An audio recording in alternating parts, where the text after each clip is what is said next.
World War II, a war which started in Southeast Asia and by the end of the 1930s had spread all over the world. It was the single most destructive conflict in the history of mankind, killing over 60 million people, fought in 3 different theaters, and involving over 64 countries. It took 9 years, $2 trillion, and generations of reconstruction. To end this conflict took the hard work and sacrifice of many men and country alike.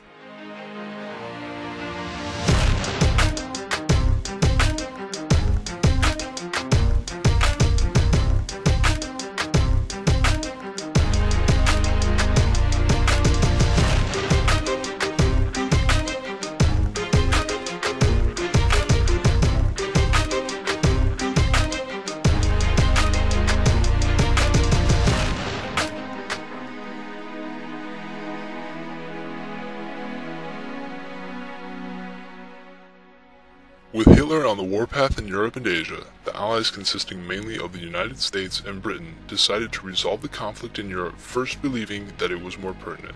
The Allied plan to take back Europe involved a mass beach landing at Normandy, France, and would require the collaboration of land, sea, and air forces. The invasion, most commonly known as D-Day, took place on the morning of June 6, 1944. By nightfall, the Allied forces had a foothold once again in Europe. For 10 more months, Germany and the Axis forces fought valiantly to repel the Allied invaders. But by spring 1945, the Allies had closed in on Berlin, the Soviet Union from the east, and the United States and Britain from the west. With the end in sight for Hitler, he and several of his senior-ranking officers committed suicide on April 30th in his bunker in Berlin. Shortly after, on March 8th, Germany surrendered, ending a long, bloody conflict with a day known as VE Day, or Victory Europe.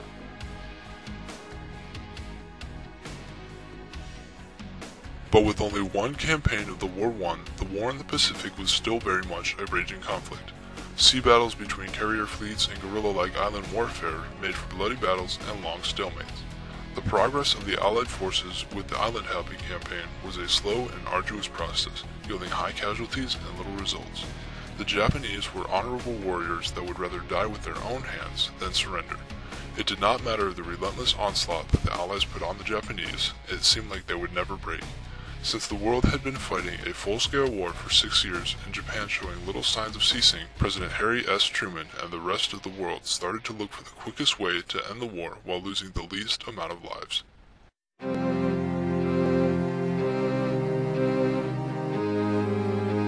With such a huge theater, there were many possible solutions that would try to bring the World War to a close. One attempt was a constant bombardment of Japan's major cities and war industries.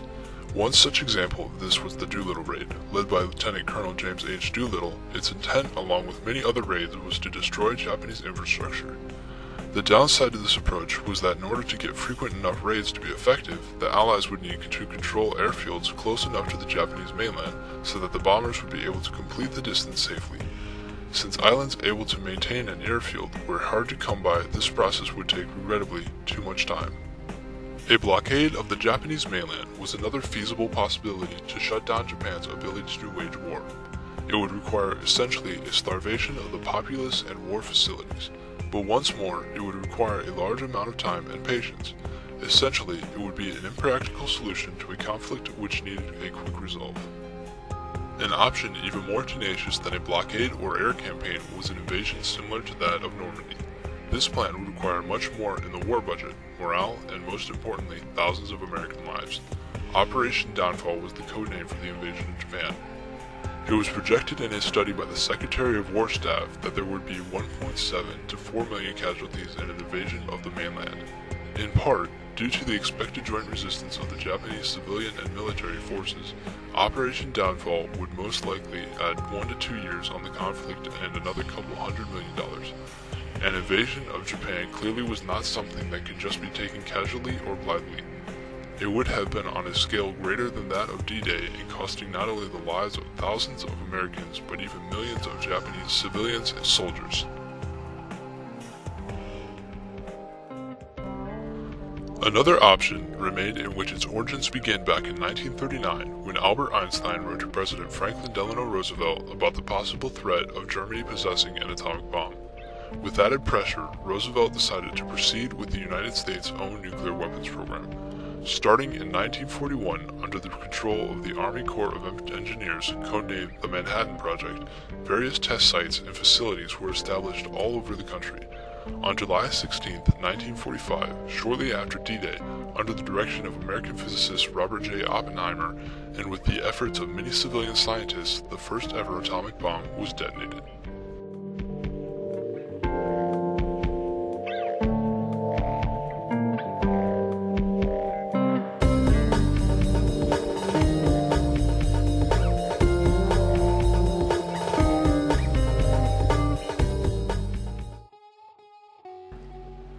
Harry Truman now had one final solution at his disposal to end the war quickly.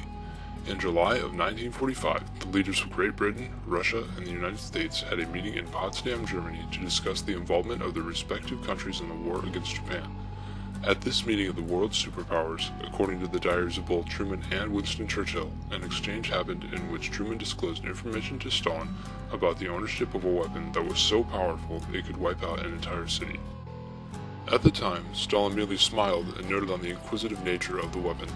Truman had to carefully weigh all of his options, for the sheer scale of this new weapon was incomprehensible to anyone. Physicist Leo Szilard composed a petition to President Truman imploring him to have a first-hand experience of its destructive power before using it on human beings, thus giving Truman all the information he would need in order to make such a calculated decision. Unfortunately, the petition never made its way up through the chain of command to Truman. An interim committee headed by Secretary of War Henry Stimson was appointed to study and report the problem of the atomic bomb.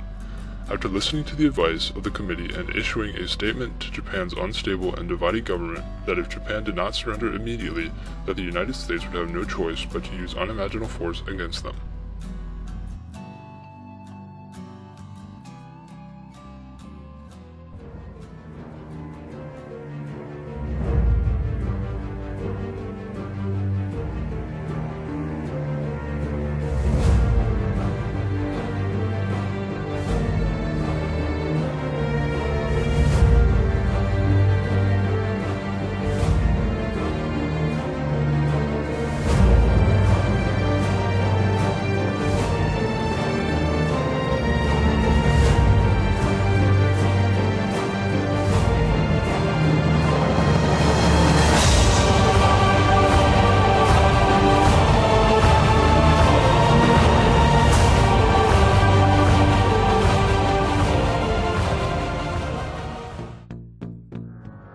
A short time ago, an American airplane dropped one bomb on Hiroshima and destroyed its usefulness to the enemy. That bomb has more power than 20,000 tons of TNT. The Japanese began the war from the air at Pearl Harbor. They have been repaid many-fold. Dropped from the bay of the B-29 Enola Gay, the bomb nicknamed Little Boy killed 80,000 people instantly. Many more were to come from radiation sickness and nuclear fallout. Just 3 days later, another bomb nicknamed Fat Man was dropped over the Japanese city of Nagasaki, again killing 40,000 innocent people within seconds. On August 15th, only 9 days after the detonations of the bomb on Hiroshima, the Japanese Emperor Hirohito issued a broadcasted message to the people of Japan stating that the only option was to surrender, because a new cruel bomb of the enemy would surely destroy their people if they didn't. The total death toll from the direct explosions was over 120,000, and from radiation effects, the total number of Japanese casualties reached over 260,000. The official surrender of the Japanese came on September 2, 1945 on the USS Missouri, effectively ending World War II.